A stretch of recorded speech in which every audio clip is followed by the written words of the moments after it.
Varicose veins కి సరైన చికిత్స కోసం సంప్రదించండి ఎవిస్ హాస్పిటల్. సో రీసెంట్‌గా 'లారెన్స్ బిష్నోయ్' అని హ్మ్. 'సిద్దిక్‌ని' చంపేశారు. కాల్చేశారు. ఆ! ఇప్పుడు మళ్ళీ 'సల్మాన్ ఖాన్' కూడా హ్మ్. చాలా ఇబ్బందులు పడుతున్నారు. ఫుల్ సెక్యూరిటీని పెట్టుకొని. హ్మ్. ఆయనకు కూడా థ్రెట్ ఉందని కూడా ఆ! మనకు వినపడుతుంది. హ్మ్. దాన్ని ఏ విధంగా చూడొచ్చు? వాళ్ళని ఏ విధంగా చూడొచ్చు? 'లారెన్స్ బిష్నోయ్' అంటే రౌడీ షీటరా? లేకపోతే మావోయిస్ట్ అని చెప్పుకోవచ్చా? టెర్రరిస్ట్ అసలు ఏంటి అసలు ఆయన?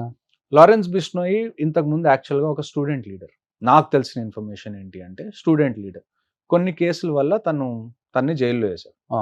ఎప్పుడైతే తన్ని జైల్‌లో ఏశారో తను ఒక నెట్‌వర్క్ క్రియేట్ చేసుకున్నాడు జైల్‌లోనే షూటర్స్‌ది. ప్రస్తుతం నాకు తెలిసి లారెన్స్ బిష్నోయ్ దగ్గర ఇండియా మొత్తంలో ఒక 800 మందో, 900 మందో షూటర్స్ రెడీగా ఉన్నారు. సో, అతను అబ్బా! ఆల్రెడీ జైల్‌లోనే ఉన్నాడు కాబట్టి జైలు నుంచే ఆపరేట్ చేస్తున్నాడు మొత్తం. కొంతమంది అతన్ని హీరో అనుకుంటారు. కొంతమంది అతన్ని విలన్ అంటారు. ఏజ్ కూడా చాలా చిన్నది ఏజ్ కదండీ! కూడా చాలా చిన్నది. సో, అక్కడి నుంచి తను ఆపరేట్ చేస్తున్నాడు. కెనడాలో కూడా తన షూటర్స్ ఉన్నారు. ఖాళిస్తాన్‌కి అగెయిన్స్ట్ అంటాడు. ఆహ్, కానీ వైలెన్స్ తన రూట్ అంటాడు. సో, ఇండియా మళ్ళీ ఎంకరేజ్ చేస్తుందని చెప్పుకోవచ్చు ఇలాంటి వాళ్ళని మళ్ళీ ఇంకా. ఇండియా చెప్పాలి అంటే. చూడండి, ఒక క్రైమ్ జరగడం పెద్ద విషయం కాదు. ఆ! ఇప్పుడు అంటే మొన్న 800 మంది షూటర్స్ ఇండియాలోనే ఉన్నారంటే, ఆ! ఆయన అండర్ కవరేజ్‌లో చాలా పెద్ద విషయం కదా ఇండియాలో అది. అంటే ఆయన నెట్వర్క్ మొత్తం ఇండియా, కెనడా ఈ 2 బేసెస్ మెయిన్‌గా. ఒక చోట ఉంటారు కదా! పోలీసుల నుంచి తప్పించుకొని తిరుగుతూ ఉంటారు. ఆ! అందరూ 800 మెంబర్స్. ఆ 800 మెంబర్స్‌లో కొంతమంది కెనడాలో ఉంటారు. కొంతమంది ఇక్కడ ఉంటారు. కొంతమంది తిరుగుతూ ఉంటారు. తప్పించుకుంటూ తిరుగుతున్నారు. ఏ రోజైతే దొరుకుతారో మళ్ళా అందరూ లోపలికెళ్ళిపోతారు. హ్మ్. 800 షూటర్స్ ఉన్నారు. ఇందులో కూడా ఇంకొక విషయం మీరు గుర్తుపెట్టుకోవాల్సింది ఏంటి అంటే 800 మంది షూటర్స్ ఉన్నారని క్లెయిమ్ చేస్తున్నారు. అందులో ఎంతమంది ఇప్పటి వరకు షూట్ చేశారు?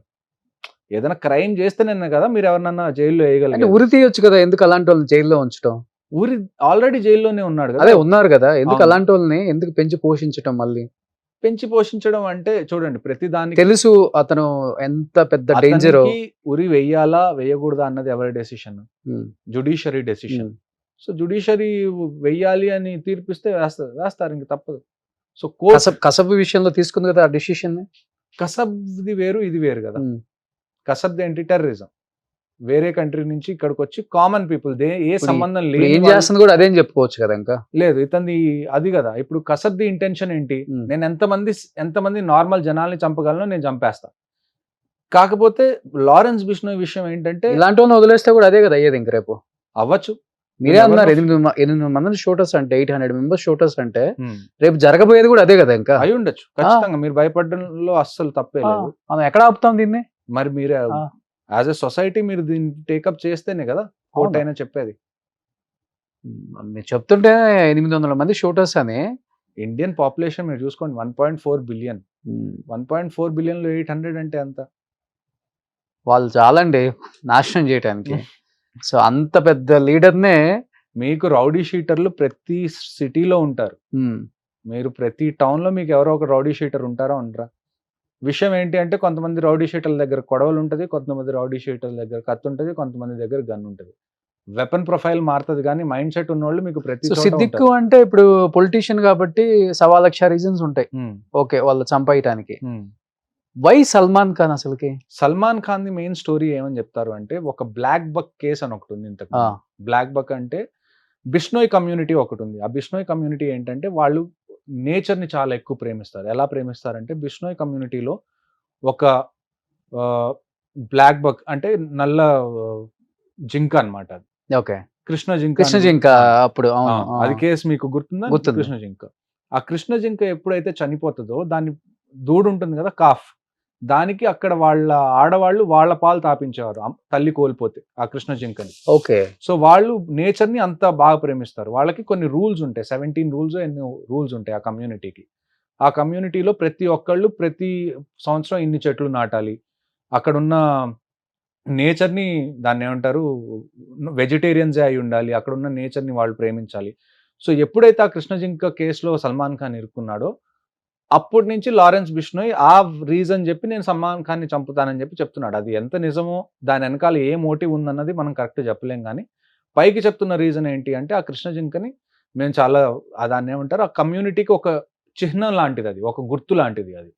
సో ఏమంటారంటే మా మెయిన్ గుర్తు ఏదైతే ఉందో దాన్ని మీరు చంపేశారు కాబట్టి ఇప్పుడు నేను నిన్ను చంపేస్తానని చెప్తున్నాడు. Hmm. అది యాక్చువల్ రీజనా లేకపోతే పబ్లిసిటీ కోసం ఆ రీజన్ యూజ్ చేసుకుంటున్నాడా అన్నది టైం విల్ టెల్. మరి ఆయన చంపుతానని సిద్దిక్ని చంపేశారు. వీళ్ళిద్దరు బెస్ట్ ఫ్రెండ్స్ అని తెలిసి భయపెట్టాలన్న ఒక ఆలోచనతో ఏమైనా జరిగిందా? ఇంకొకటి ఏంటి అంటే ఈ మధ్య ఏది హై ప్రొఫైల్ మర్డర్ జరిగినా కానీ Hmm. వీళ్ళు దాని రెస్పాన్సిబిలిటీ తీసేసుకుంటున్నారు. దాన్ని ఒకసారి ఎంక్వైరీలో కంప్లీట్ అయితే కానీ నిజంగానే లారెన్స్ బిష్నోయ్ చంపించాడా లేకపోతే వేరే వాళ్ళు ఎవరైనా ఇప్పుడు ఒక పొలిటీషియన్ అన్నప్పుడు చాలా డీలింగ్స్ ఉంటాయి చాలా మందితో, చాలా శత్రువులు కూడా ఏర్పడతారు. సో ఇతను ఫేమ్ కోసం ఇతను నేనే చంపా అని చెప్పుకుంటున్నాడా లేకపోతే నిజంగా చంపాడా అన్నది కూడా మీరు ఎంక్వైరీ అయిన తర్వాతే మీకు తెలుస్తుంది. Hmm. సో ప్రస్తుతానికి ఇప్పుడు ఏంటి, వాళ్ళు క్లెయిమ్ చేశారు మేమే చంపాము అని, కానీ అది నిజమా కాదా అన్నది పోలీస్ ఎంక్వైరీ తర్వాతే తెలుస్తుంది. ఓకే. అసలు ఎన్ని గ్రేడ్స్ ఉంటాయండి మిలిటరీలో కూడా అసలు? మిలిటరీలో మీకు ఎలాగా అంటే మీకు అర్థం కావడానికి నేను మీకు ఒక ఈజీ విషయం చెప్తాను. Let's equate it to police Okay. ఫోర్స్తో ఒకసారి మనం కంపేర్ చేసుకుందాం మనకు Hmm. అర్థం చేసుకోవడానికి. Hmm. ఇద్దరిది చాలా డిఫరెంట్ డ్యూటీస్ వేరువేరుగా ఉంటాయి, కానీ అర్థం చేసుకోవడానికి చెప్తాను. ఎందుకంటే పోలీస్ ఏవైతే ర్యాంక్స్ వచ్చినాయో వాళ్ళు ఏవైతే స్టార్స్ అవి పెట్టుకుంటారో అవి మిలిటరీ నుంచే వచ్చినాయి. సో బేసిక్గా ఫస్ట్ మీకు ఒక సోల్జర్ని తీసుకుందాం. Hmm. ఒక సోల్జర్ని మీరు ఎలాగ అనుకోవచ్చు అంటే ఒక కానిస్టేబుల్ అనుకోవచ్చు. ఒక హెడ్ కానిస్టేబుల్ని మీరు దేంతో కంపేర్ చేసుకోవచ్చు ఆర్మీలో? ఒక హవల్దార్. Hmm. హవల్దార్ ఎప్పుడు అవుతారు మీరు? మీకు ఒక 15-16 ఇయర్స్ ఎక్స్పీరియన్స్ సోల్జర్గా మీరు ఎంటర్ అయ్యి ఒక 15-16 ఇయర్స్ చేస్తే అప్పుడు మీరు హవల్దార్ అవుతారు. హవల్దార్ అయిన ఫస్ట్ మీకు రెస్పాన్సిబిలిటీస్ రావడం ఎప్పుడు స్టార్ట్ అవుతుంది అంటే మీరు హవల్దార్ అయినప్పుడు మీకు రెస్పాన్సిబిలిటీస్ ఇవ్వడం స్టార్ట్ అవుతుంది. అంటే Okay. మీ కింద ఒక టీం ఇవ్వడం. ఈ ఫస్ట్ ఉన్న పర్సన్ బోర్డర్ లోనే ఉంటాడా? అందరికీ ఎలా, అందరూ బోర్డర్లో ఒకేసారి ఉండరు. ఇప్పుడు ఫర్ ఎగ్జాంపుల్ 100 మంది ఉన్నారనుకుందాం Hmm. ఇండియన్ ఆర్మీలో. బోర్డర్స్ దగ్గర 60% ఉంటారు. 40% మీకు సికింద్రాబాద్లో కూడా మీకు కంటోన్మెంట్స్ ఉన్నాయి, అవును. పూణేలో మీకు కంటోన్మెంట్స్ ఉన్నాయి. ఇక్కడ కూడా ఆర్మీ పర్సనల్ ఉంటారు, కొంతమంది కోర్సెస్ చేస్తూ ఉంటారు ఎడ్యుకేషన్ పరంగా. అంటే ఆర్మీలో చాలా టెక్నాలజీ ఉంటుంది, దాని గురించి చదువుకోవాల్సి వస్తుంది time to Okay. Time. So వీటి కోర్సులన్నీ మన సికింద్రాబాద్లో జరుగుతాయి, పూణేలో జరుగుతాయి, ఢిల్లీలో కొన్ని కోర్సెస్ ఉంటాయి, చెన్నైలో కొన్ని కోర్సెస్ ఉంటాయి. కొంతమంది కోర్సెస్ మీద ఉంటారు, కొంతమంది లీవ్ మీద ఉంటారు, కొంతమంది ఇలాంటి చోట.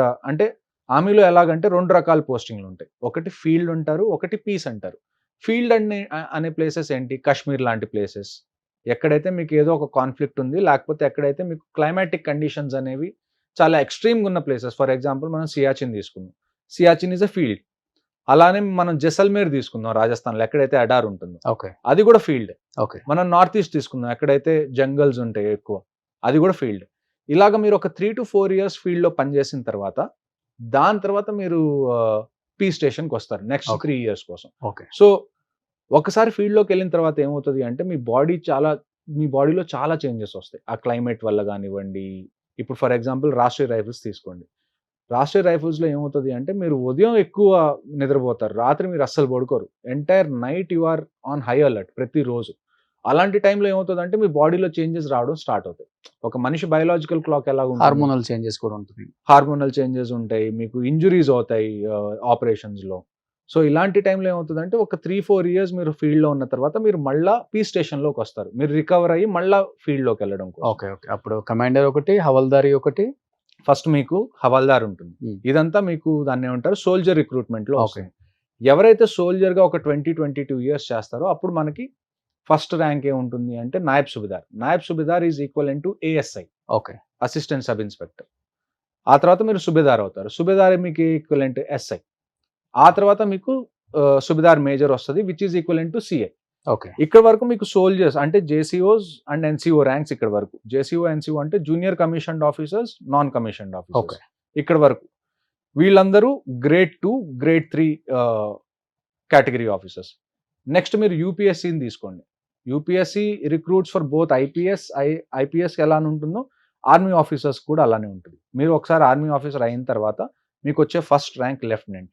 ఆ తర్వాత మీరు 2 years లెఫ్టినెంట్గా ఉన్న తర్వాత మీరు క్యాప్టెన్ అవుతారు. ఓకే. క్యాప్టెన్గా 4 years చేసిన తర్వాత మీరు మేజర్ అవుతారు. ఇంకొక ఆప్షన్ ఏముంటుందంటే మీరు ఒకవేళ సోల్జర్గా వెళ్ళారు, సోల్జర్ నుంచి కూడా మీరు ఆఫీసర్కి ట్రై చేయడానికి కూడా మీకు అవెన్యూస్ ఉంటాయి. ఏసీసీ అని ఉంటుంది, ఆర్మీ కెడెట్ కాలేజ్ అని. దాని ఎంట్రీ ప్రకారం ఏంటి అంటే మీరు ఒకవేళ ఆల్రెడీ సోల్జర్గా చేరి మీకు ఆఫీసర్ అవ్వగలిగే క్యాపబిలిటీస్ ఉన్నాయి అనుకోండి, మీరు ఆర్మీలోకి వెళ్ళిన తర్వాత కూడా ఎగ్జామ్ రాసి మీరు ఆఫీసర్ అవ్వచ్చు యాజ్ అ సోల్జర్. అంటే ఒక కానిస్టేబుల్గా వెళ్ళి కూడా మీరు ఐపీఎస్ ఆఫీసర్ అవ్వచ్చు. ఓకే. సో అలాంటి ఆపర్చునిటీ కూడా ఆర్మీలో ఉంటుంది. సో బేసిక్గా మీరు గుర్తుపెట్టుకోవాల్సింది ఏంటంటే 3 వింగ్స్ ఉంటాయి. సోల్జర్స్, జేసీఓస్ అండ్ ఆఫీసర్స్. ఓకే. ఈ 3 కాంపోజిషన్స్, ఈ 3 వేరు branch. So major, colonel, lieutenant colonel వీళ్ళందరూ ఆఫీసర్స్ కిందకి ఓకే. వస్తారు. Grade 1 gazetted officers of central government. Okay. So highest అంటే అదేనా, Highest లెఫ్టినెంట్ general. కర్నల్? Highest general, General. సేనాధిపతి, సేనాధ్యక్షులు ఉంటారు కదా. ఓకే. ఇంతకు ముందు మన జనరల్ బిపిన్ అవును, రావత్ అవును, గారు అవును. ఉండేవాళ్ళు. ఇప్పుడు జనరల్ ద్వివేది గారు ఉన్నారు, ఉపేంద్ర ద్వివేది గారు. ఓకే. ఈయన మొత్తం ఆర్మీ మొత్తానికి హెడ్ ఎవరైతే ఉంటారో ఆయన కూడా లెఫ్టినెంట్ ర్యాంక్ నుంచి స్టార్ట్ చేయాలి. ఓకే. ఎవరైతే ఆర్మీకి ఇప్పుడు వరకు హెడ్స్ ఎవరైతే ఉన్నారో అందరు లెఫ్ట్ నుంచి స్టార్ట్ చేసి 30-35 ఇయర్స్ తర్వాత వాళ్ళు జనరల్ ర్యాంక్ అవుతారు.